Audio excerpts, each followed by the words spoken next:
Okay, I told you guys before, the difference between a hoarder and a collector is that the collector knows what he's got. Here. Oh my God. That's awesome. Let's hope I tighten this bolt. Christian! Oh my God! By the wishbones. It's okay to leave bolts loose. I said that in many videos. If you remember that they are loose or if you find that they are loose. Oh, this is awesome.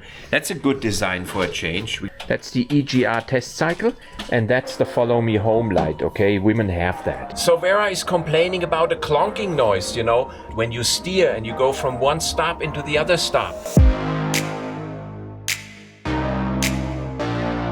But you can see the tire wear is not as nice, okay? This side is a little bit worn, which is very unusual. If you got a destroyed wheel bearing, usually this side wears out. So this indeed points towards the wheel tracking, and that could be more the ball joint. Look who is driving my Prince Mall Crawl, because her car is on the lift.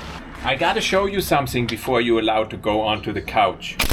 So look at my setup here, okay?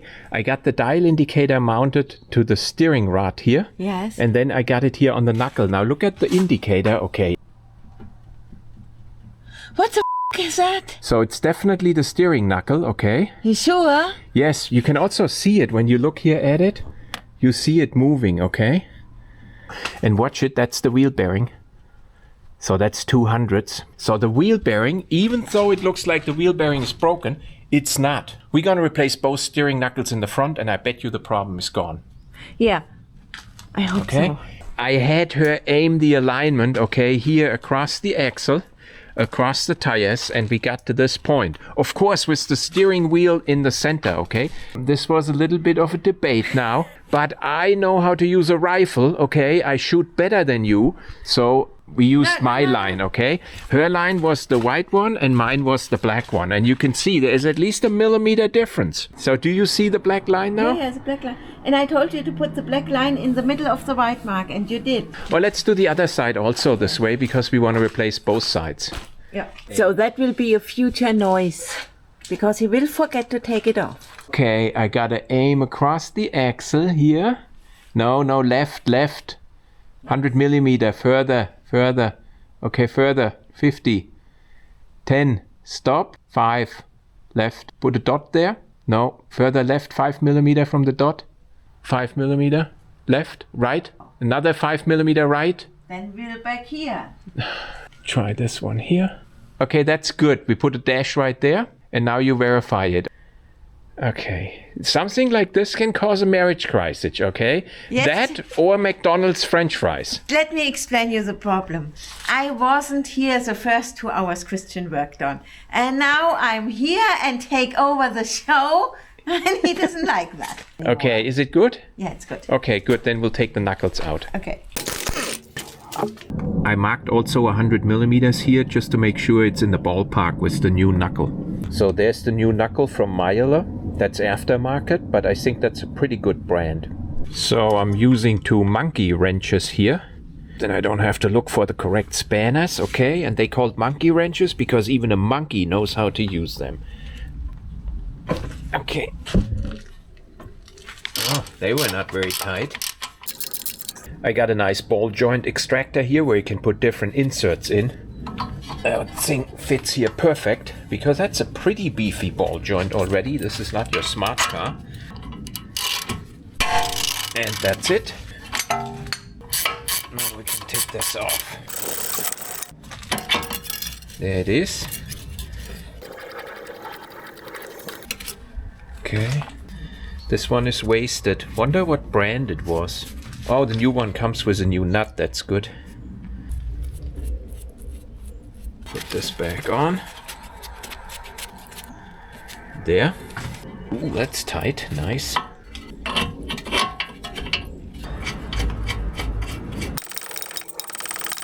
And that's it. So my ball joint is a M12, so that's 75 Newton meter. The M14 gets 150. Using the monkey wrench and tight. This gets us into the ballpark. Well, I'm gonna have to put these tires on for a moment, even though we're gonna replace them later on.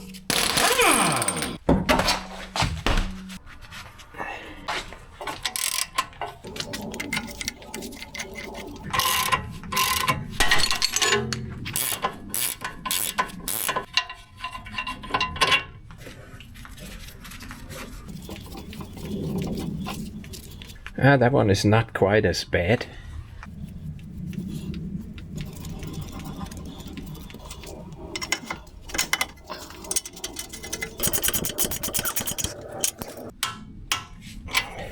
That's good, because even a monkey knows how to use it.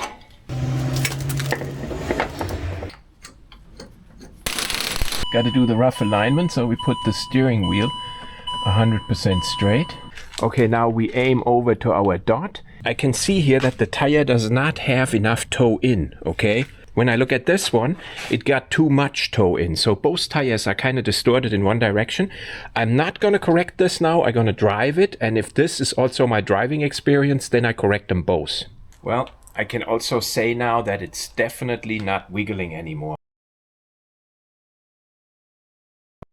So Vera is complaining about a clunking noise, you know, when you steer and you go from one stop into the other stop. And it's been going on for weeks. Since we did that short trip, we didn't show you guys the video about yet.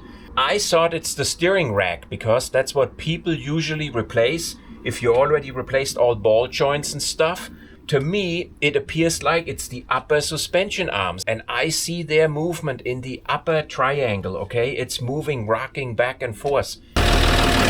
So here you guys see how the upper control arm is moving back and forth when Vera is steering into the end stop. You see this point going this direction. Up and down is okay, but this direction is a problem, just from steering.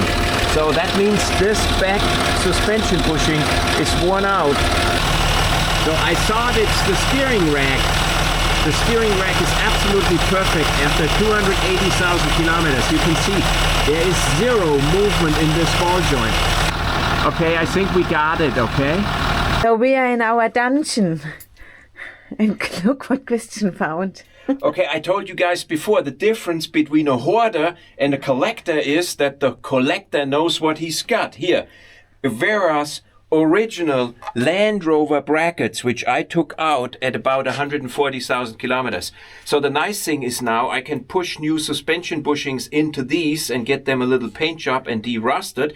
And then when I do the repair on the vehicle, it's going to go nice and easy and quick, okay? Yeah, so it's going to be a plug-and-play job. Because I'm a collector. I collect important stuff. I'm not a hoarder. Look around here. Does that look like this would be a hoarder living here?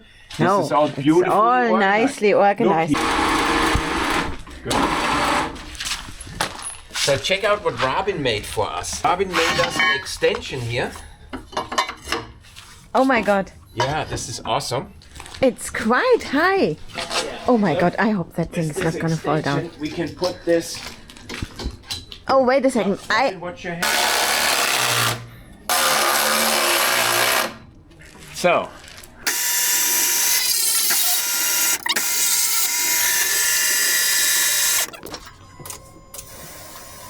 Yeah. Do that, Kolsprung Facebook group. Ah, oh my God, it's gonna be tight. Stop. Yeah, you're not far enough. Stop.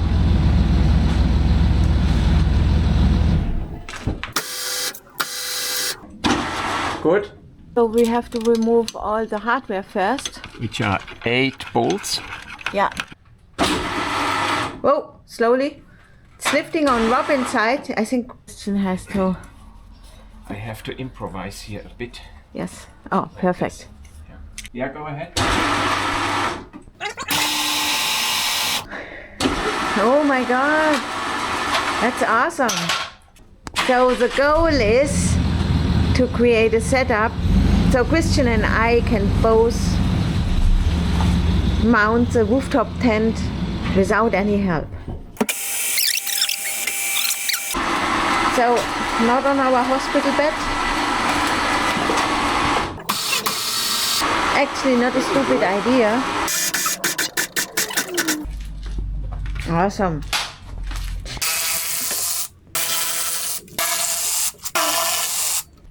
Yeah, this is really good.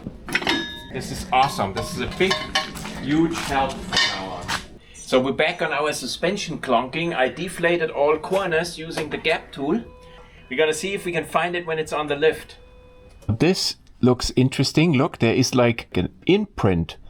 Maybe this bracket is slipping up and down because I tightened it absolutely properly according to Land Rover torque specification. Oh my God. Okay, let's hope I tightened this bolt. Christian!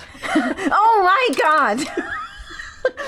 I cannot believe it. But we did diagnose a bad upper control arm, okay? We yes, we interpreted did. something in What's 2 millimeter. diagnosed gets repaired, okay? In 2 millimeter movement. But I was wondering, I don't have that clunking noise like forever, you know, ever since the rebuild. And that's when we touched that bolt last. Okay, let me see if this one is tight. Oh, it's also not. And the upper bolt, I made that special wrench for it last time. And now we deflated that stupid car. Look, we took it half apart. Cannot believe it. For this side, I manufactured this key here. See how this key fits?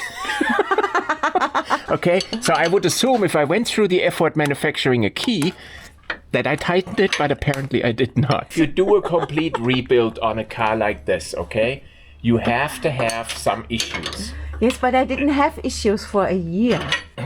Okay, that was an easy fix, just a loose bolt. Caused by you. You would have not fixed the issue if we just would have replaced the upper wishbones. We did diagnose weak upper wishbones. Yes. I made him deflate the car and raise it up so we can have a proper look. Who saw the imprint in the grease? Yes, It that was is great. me. But it would have not been solved by the It's wishbones. okay to leave bolts loose. I said that in many videos. If you remember that they are loose or if you find that they are loose, okay? You know, the problems are all obvious and you just need to tighten a bolt. Take this bolt out here. Now I can relocate this little cooler here. Yes. And now I can get to this bolt and see if I tighten that one. Now? Oh. Oh, my dear. Okay, I remember how we replaced these. Maybe I had like a weak day and I didn't eat my spinach in the morning. We put in new sway bar bushings during our rebuild. And after a couple of weeks, they went down south. And then we replaced them again. And that's where you forgot to tighten the bolt. Yeah, that's all speculation. So this was a misdiagnosis. We gotta close this back up here. Steering rack is all fine after 295,000 kilometers. It's looking good still. Oh my God, what is that? Holy cow, never seen that. Other side.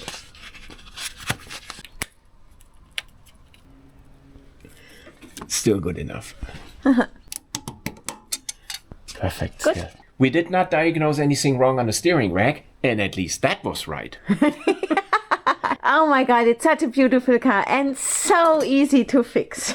Yeah, once you fix everything, you know, you for sure captured the problem. Xenon light bulbs do wear out, okay? I don't really know how quick, but I think they lose their intensity in the beginning of their lifespan and then they last forever. So we're just gonna put in 2 new light bulbs. Yep.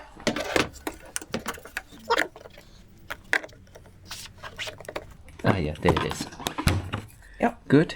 Oh, It's hot. no, It it's was not. out. It's not hot. I was just faking it, okay? Okay. Oh, shit. Yes. It's a German box, okay? So I'm gonna have to outsmart it and it's kinda hard.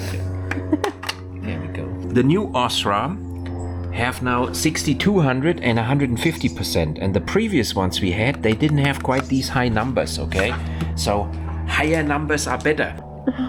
Okay, so this is the old one. They're still good, okay? You can keep them with you. Yes.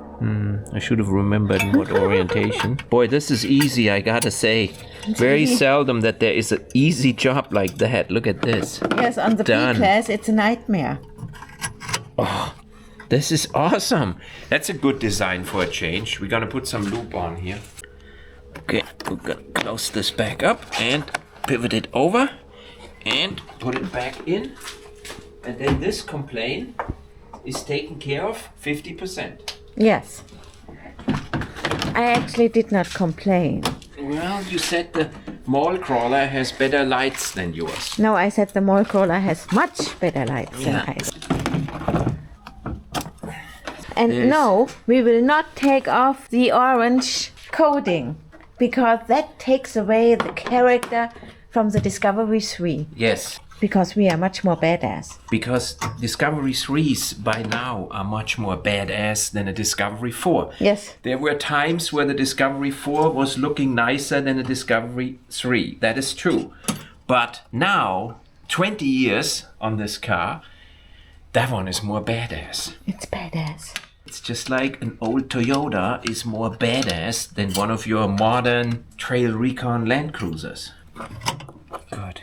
There. And twist and turn. Back Gotta in go it goes. Back in. Okay. There you go, Toyota. And turn on your lights. And now I will turn on the light. Come on, you can reach that light switch. Yeah, they're both working. That's the EGR test cycle, and that's the follow me home light, okay? Women have that. In our previous video, we installed 6000K and now we installed 6200K. Wow, that's gonna make a hell of a difference. Man, they're gonna exit off the road when you drive. Here it was up to 20% and now we are up to 150%. Next generation. Wow, you got the next generation. Get the hell out of my way lights now on your badass Discovery 3. That's how it is. So the headlight is much, much better. Actually, I do get flashed from oncoming traffic often. That's because you're a girl in a Discovery. Yes, I also think because I look so badass. We're gonna take this piece off too. Alright. Oh, So you got that with your bad hand? I don't have a bad hand. Oh, I got yelled at right now. Okay. That roof rack and the rooftop box most likely get not installed again. You have a rack and WD-40? I have a rack and LM40. Oh my god. Yeah, that's pretty worn out. We put some LM40 on here and wipe off the rust. Ah, yeah. If you got like glue residue, like here from the sticky bags, okay? The easiest way to get that off is use something with a 40 on it. Okay? Good. It will come off, see? It's good for glue residue. So I fixed the clunking noise, which I introduced Which you caused. before I put in the upper suspension arm wishbones, okay? Yes. But we did diagnose one bad one and we're gonna fix that anyhow because it's wandering back and forth by half an inch. And we did replace one of those knuckles up front, which I measured 0.2 of a millimeter of play. I mean, what the hell? That's way too much, don't you guys agree? And I think we're gonna end this video here. I don't even know how long that video was because we sometimes just compile stuff and put it together and hope you guys like it. At this point, we want to thank our Patreons a lot for their support and We'll see you next Sunday. good. There she goes with a badass LR3 on a trip to the Netherlands.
And can you believe they are cracked?